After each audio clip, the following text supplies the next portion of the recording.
nom du Père et du Fils et du Saint-Esprit. Seigneur Jésus, tu as passé du temps dans le désert et tu as pu surmonter toutes les épreuves pour que nous puissions aussi surmonter les moments douloureux dans nos vies. Nous ne sommes pas seuls. Tu es toujours avec nous, peu importe les défis de notre vie. Tu apportes la joie dans nos cœurs. Aide-nous à persévérer tout au long de ce carême afin de découvrir notre vraie identité, celle d'être enfant de Dieu. Au nom du Père et du Fils et du Saint-Esprit. Amen.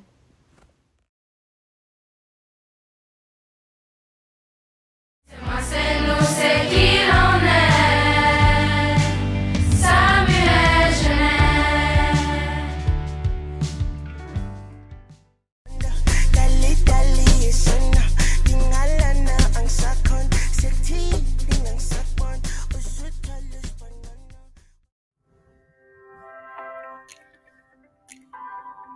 Capsule Savais-tu que? Savais-tu que le général Thomas-Alexandre Davy de la Pailletterie, dit le général Dumas, fut le premier homme noir général dans l'armée française? En effet, Thomas-Alexandre Davy de la Pailletterie, dit Alexandre Dumas père, est né d'un père français et de sa servante esclave le 25 mars 1762 à Jérémie, en Haïti. Jeune adolescent, il est vendu puis racheté par son père, puis envoyé en France pour le service militaire. Si vous ne l'aviez pas déjà deviné, il est le père du célèbre romancier Alexandre Dumas, dit le Fils, auteur des célèbres romans tels que Les Trois Mousquetaires, Le Comte de Monte-Cristo, La Dame aux Camélias et L'Homme au masque de fer. Tous ces romans ont été portés au cinéma. Aujourd'hui, Alexandre Dumas père et fils sont reconnus l'un pour avoir été un général haut gradé de l'armée française et l'autre pour avoir été un auteur prolifique.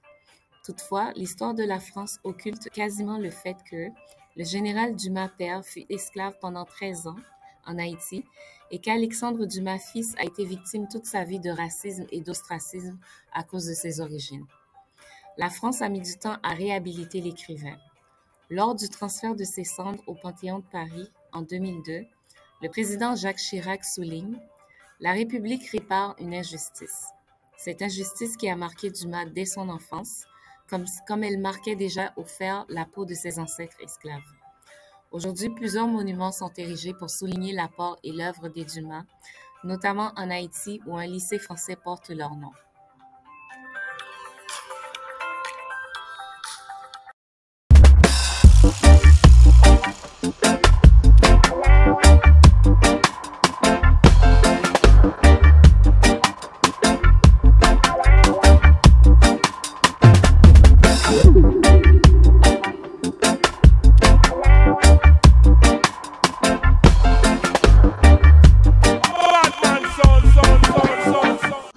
Depuis l'autre jour, j'ai un creux pour des pâtés haïtiens. Je voulais des beignets. Tu sais, j'ai entendu que le cours de cuisine va avoir une foire culinaire. C'est quand? Ça va être le 28 février à l'heure du midi pour tous les élèves de 9 à 12 au local 221. Et si vous venez, vous aurez l'opportunité de goûter des beignets et des pâtés. Savez-vous que les pâtés sont un amuse-gueule très fréquent en Haïti et les beignets sont un dessert ou un accompagnement majoritairement mangé en Afrique? Nimunze du Sangire. Rejoignez-nous!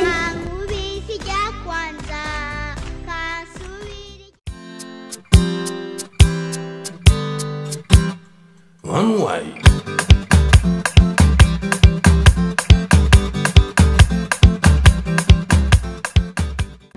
Venez nous joindre, Nimunze du Sangire. Venez joindre nous.